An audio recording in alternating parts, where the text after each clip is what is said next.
And that's the thing too with the FATF standards. They're obviously a critical component in any compliance program, but it's up to the member states to implement it. And FATF has said that really the implementation of the standards for virtual asset service providers is actually on the lower side.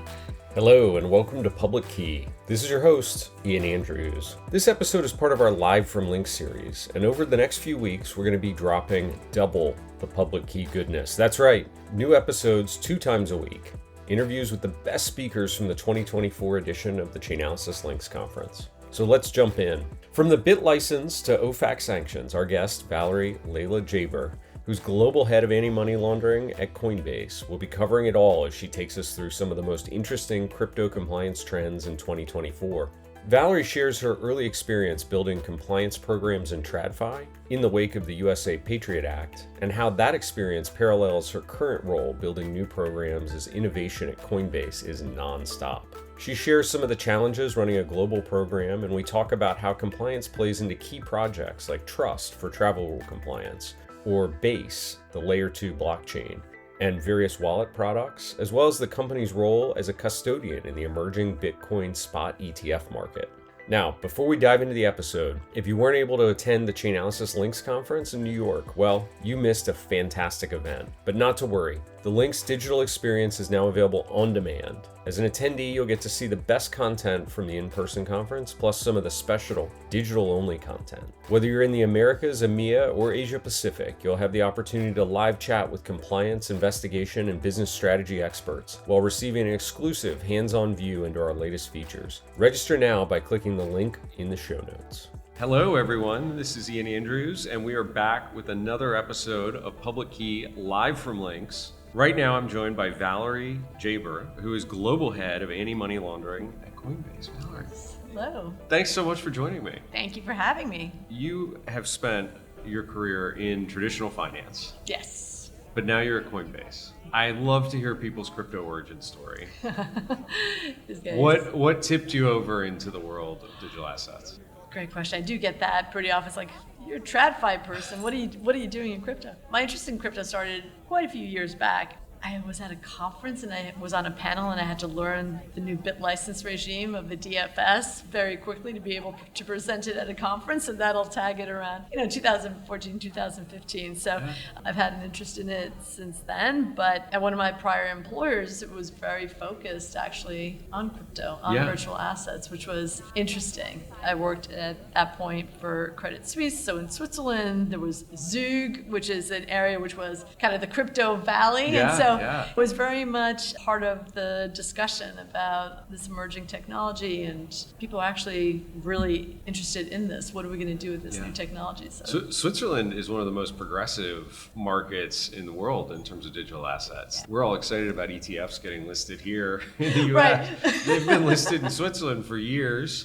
The Crypto Valley, as you mentioned, is like this whole innovation area with lots of startups, lots of government support. Exactly. Talk about the experience of being there and kind of what was your impression as you were there, still in traditional finance, but experiencing digital assets? What was interesting, it was really focused on understanding that this was like a new asset class, which made it really exciting in and of itself. Yeah. It's like, okay, you got the investing in art, investing in real estate. Now it's like, okay, what else in your portfolio? Now it could be virtual assets, but particularly because of where we were, the questions about the origin of someone's wealth. Was it in crypto? What involvement did they have in the technology? So it just gave a really good insight into the technology really early and the different players in the technology. So it was actually really cool, and not necessarily what I would have expected coming from a very, working in a fairly old Swiss bank, that this would be part of the job. So it was cool. So what was the tipping point where you jumped off the proverbial cliff and decided to actually join the crypto natives? I just want to be part of it. I mean, my career goes back in terms of traditional finance, and I've always felt that some of my formative years actually were when the Patriot Act was first enacted, when all this was new, all these AML regulations were new for the industry. And I realized that it's kind of where crypto was. Yes. And so for me, I thought, well, I really enjoyed that aspect of my career. Is there a way in which I can have it again, you know, and really be part of something and part of legislative changes, regulatory changes. So that's really why I thought 2020, this could be a really great move to move into crypto now. Don't regret it for sure. Yeah.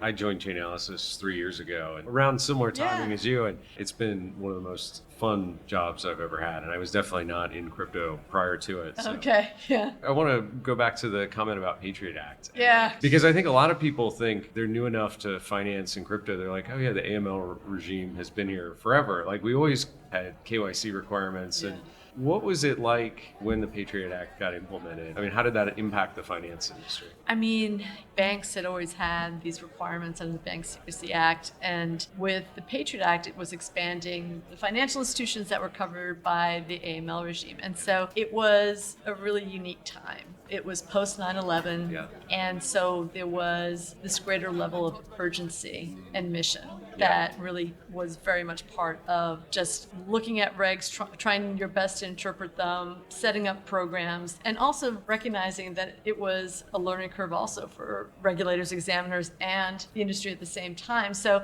I would say that that was really a unifying force almost. Earlier today, I was on a panel with Noah Perlman and CJ Rinaldi. They're also kind of traditional finance. So there are a lot of us out there that we can go back and talk about, remember the days when we were implementing the Patriot Act. Was there also a technology shift happening at that point in time in terms of new systems, you're collecting new pieces of data, there's new opportunities for analytics that maybe didn't exist before? I mean, there certainly was, just because of the volume, right? The volume, the scale, and that's something you certainly see now in crypto as well. Yeah, that's what I was wondering if there's parallels. Yeah, I mean, in terms of the technology, it was a question of, okay, well, we've got all these requirements, these reporting requirements. How do we ensure that we're seeing everything? There was a lot of move from manual surveillance reports to automated surveillance reports. It was part of this journey, if you will. But I do see parallels now, for sure, in crypto. So maybe fast forward to the present. At Coinbase, what's included in your role? Like, what are the things that you're spending time on every day? Well, so I cover all of financial crime compliance, so anti-money laundering, sanctions, as well as anti-bribery and corruption. So it's all three kind of program pillars. And I lead the team that sets kind of the global minimum standards, particularly for a company like Coinbase that's global in reach. It's one thing that we want to ensure that we've got certain minimum standards across the organization. And then we work with our local MLROs in terms of what the local regulations require. So there's a lot of time spent on that. But there's also a fair amount of time that's just spent on learning the new products, learning the new technologies, building the new technologies. Coinbase definitely has a bias for action and likes to build, which is great. And part of that is building technology solutions as well. We've got a proprietary transaction monitoring system. We've got a tool from a sanctions perspective that intercepts transactions. So we've got blockchain analytics. So it's all of those different component parts that take up a day. You know what I mean? And that combined with whatever the new product is that we're looking at. And you're constantly introducing new products. The ecosystem's also moving very fast. You're constantly listing new tokens. Just wanted to jump in here. There's no doubt that Coinbase is on the cutting edge when it comes to their innovation around products and services in the crypto ecosystem. And our co-founder, Jonathan Levin, had the pleasure of speaking to Valerie and other compliance officers on the main stage at Lynx. He asked Valerie how her and Coinbase deal with the surge in customers as the crypto market starts to heat up. Let's listen how she responds.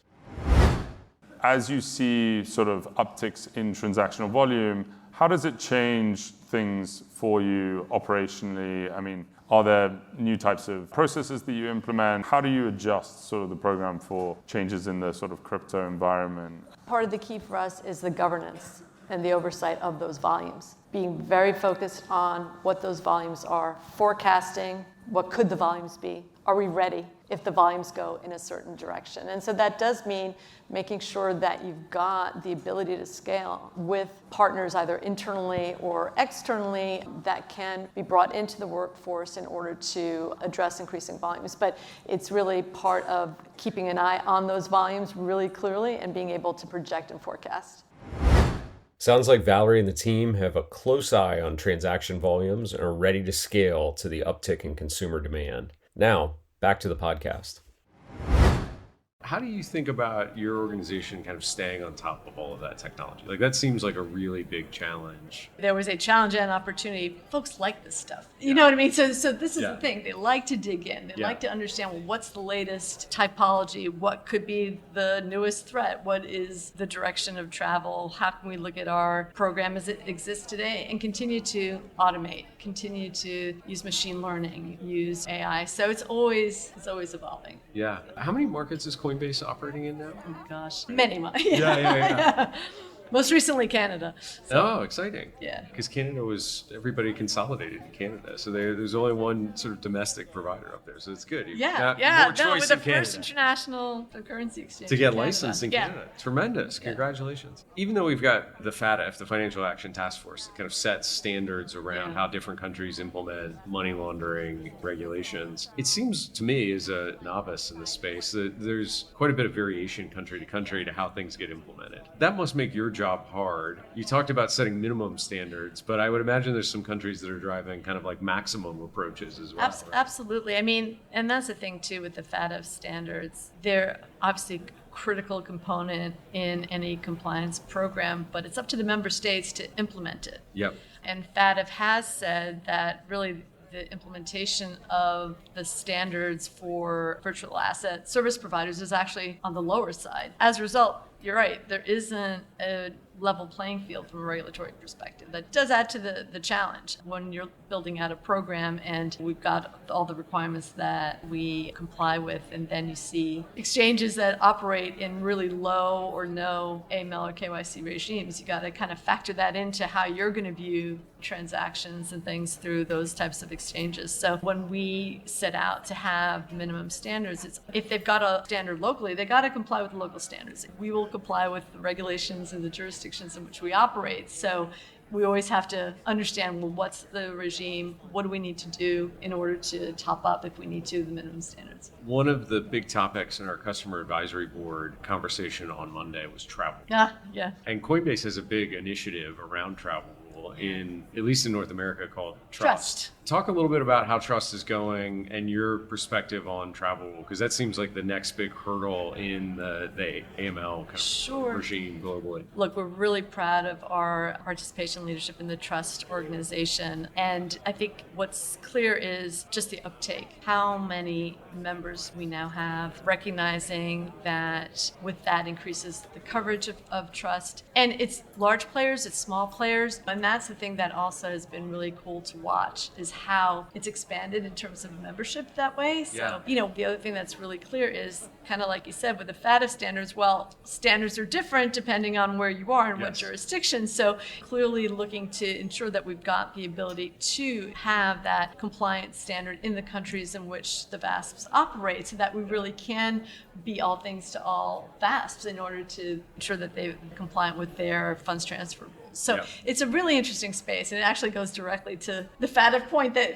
you said. Yeah, the comments that were coming back in our advisory board conversations were a lot of the sort of like ignition or sunrise problem of like, okay, I've implemented something, my counterparty hasn't implemented anything yet. I don't really want to break the customer experience because I can see on chain that this transaction is actually, completely legitimate, or all evidence says it's legitimate. There's no reason to be concerned necessarily. However, travel rules not set up. How do you plan around doing something like that, balancing that customer experience? Well, we have to be cognizant of what the requirements are. So, you take Singapore, where you gotta know whether or not it's going to a self-hosted wallet. So in that circumstance, you need to ask the customer. I mean, you have to recognize where it is that you may need to impact the customer experience. It's just kind of part of what you need to do, really. Different topic. Yeah. Somewhat uniquely, coming from an exchange, you all recently launched very popular layer 2 blockchain called Base. Yeah. I'm curious how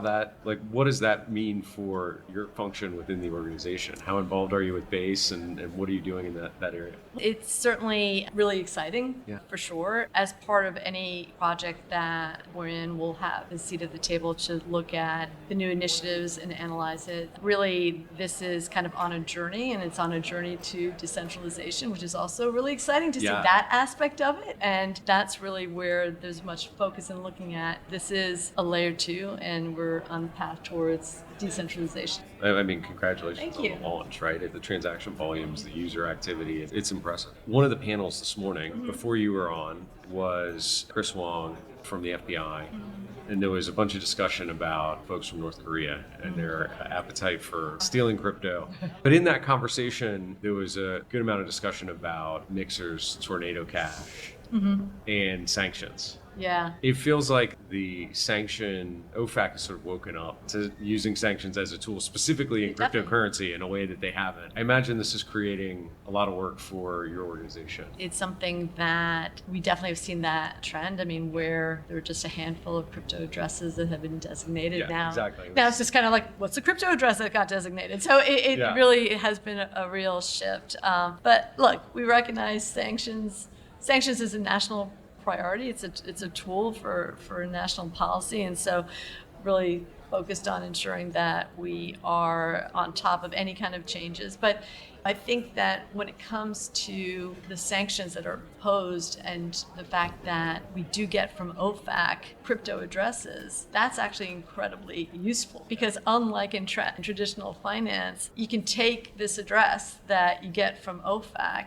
and then you can apply different heuristics against it, and all of a sudden that network starts to grow and grow, and the aperture grows and grows. And so you can start with kind of one address from OFAC and then have just a vast network of addresses that you then put into your compliance program. So it's one of these things that with the program that we built, it's like, okay, new address. We got the playbook.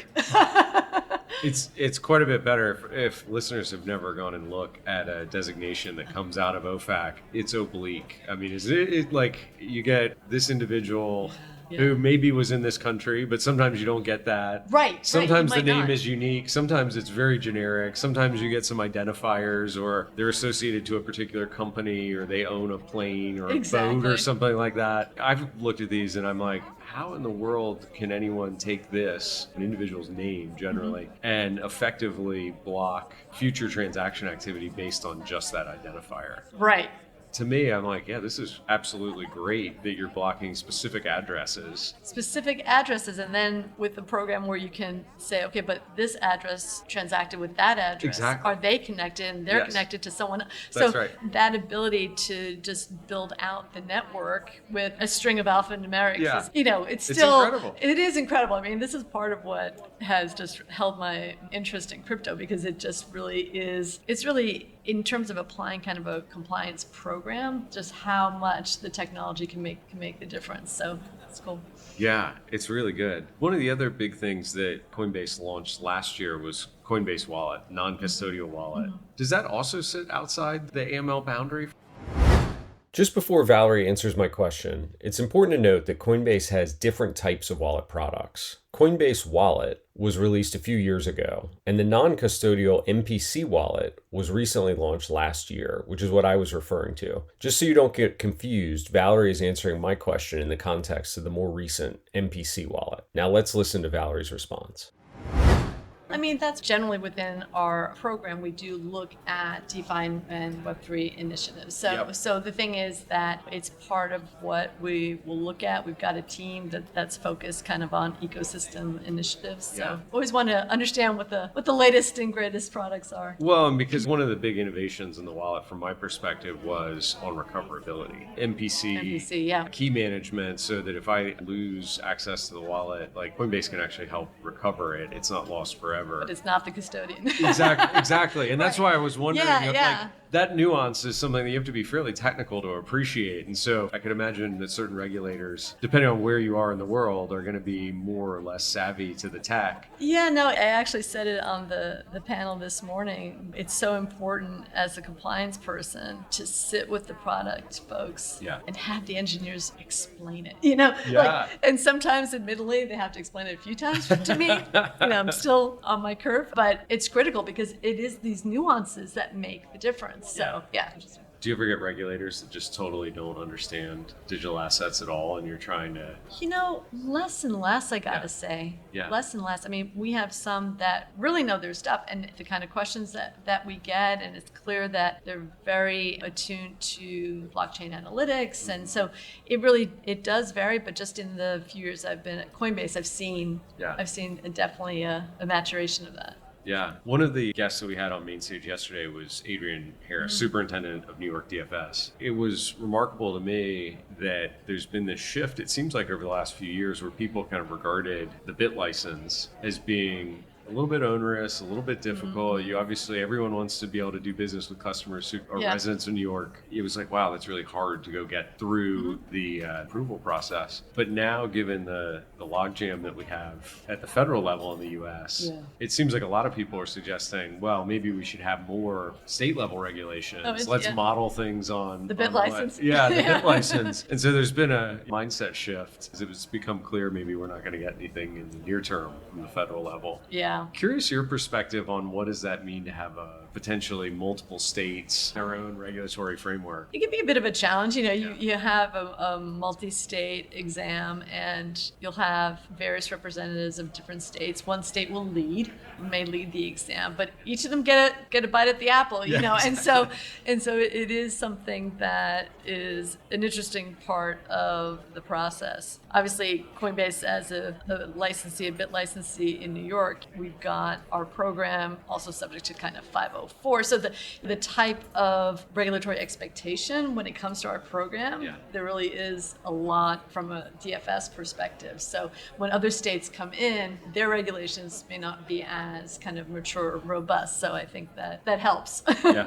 It seems like Coinbase is making a big push into institutional as well. And I would imagine TradFi institutions, as they're looking at potentially doing business with Coinbase, they come to you probably very early in that process and want to understand your program. Yeah. What is always helpful is when there's that recognition of, okay, you were in TradFi. So we can right away begin to talk the same language. I speak the language. We can right away begin to speak the same language. And then they recognize that, okay, well, there really isn't much difference between your program and my program. Yeah. And so we can talk about our risk assessments. We can talk about our governance frameworks and the different controls that we have. So it has been a pretty interesting process when I have been involved in having those kind of meetings with TradFi, when it's just like, oh.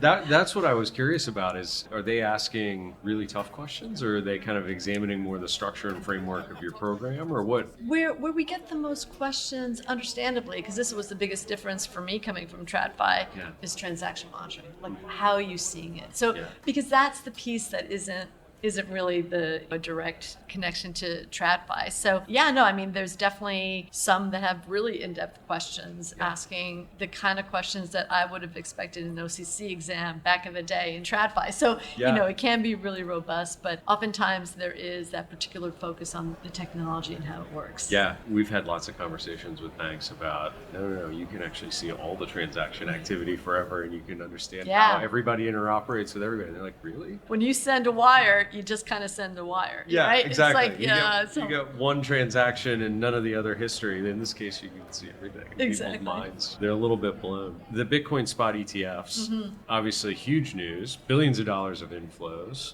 We had BlackRock at the conference yesterday. They declared that everyone in the world of traditional finance on the institutional side is like plotting their digital asset strategy, which it was encouraging. I was happy to hear that. Coinbase obviously is, I think, the custodian on 9 of the ETFs. Yeah, I believe it's 9 of them. That's a big win. Yeah. I would have to imagine that your program probably was a driving factor in that versus other potential custodial solutions that could have been selected. I think that they want to know that they've got a partner that takes compliance really seriously. And not to say that there aren't other institutions that also take it really seriously. My time at Coinbase I've been there nearly 4 years now, and there's been a significant investment in compliance. And so when they say they want to be the most trusted compliant exchange, it's like that's the ethos, that's the priority, and I feel that likely resonated a lot. And then having the kind of conversations that we were talking about a bit earlier of like, okay, well, what does your program look like? And it's what you probably came to expect in your banking relationships. Yeah, that's amazing. Well, my traditional closing question, I always like to hear what people are looking forward to this year. So in the broad crypto ecosystem or within things that Coinbase is planning, like what's got you excited as you look ahead? I guess there are a couple of things. It's going to be an interesting year in terms of legislation, regulation. We've got that NPRM on mixers. We've got a host of different pieces of legislation that are out there. So it's going to be an interesting year. That combined with a buoyancy again in the market, Some enthusiasm, there's optimism. the enthusiasm, there's the buoyancy in the market that also is pretty exciting. And then the other point too is internationally, because of things like MiCA, the fact that Brazil at this point, they have a consultation out for AML regs. So I just feel like this is going to be a very interesting year for crypto, for sure. That's right. Yeah. Well, I'm certainly looking forward to it. Valerie, thank you so much for joining us on the show. This is fun. Thank you. I appreciate it. Hey there. Thanks for listening to another episode. If you enjoyed what you heard today, do me a favor. Open up your podcast app, rate the show. Give us a review. Tell us what you liked. Even better, share the podcast with your friends. And of course, make sure you subscribe so you don't miss our next episode. Now, in this episode, we discussed a lot about sanctions. And last week, we featured Yevgeny Panchenko of the Ukraine Cyber Police, who described the cyber challenges brought on by their fight with Russia. Well, the U.S. Department of Treasury is attempting to help our friends in Ukraine. On May 1st, 2024, OFAC and the Department of State sanctioned approximately 300 individuals and entities for their role in facilitating Russian weapons production and sanctions evasion. The designated actors operated on behalf of Russia's military sector and were involved in procurement of technology and other equipment related to weapons and defense production used against Ukraine. Parts of the facilitation network sanctioned included China-based companies. Click on the link in the show notes to read more on our analysis and images of the weapons being purchased and crypto addresses being supplied.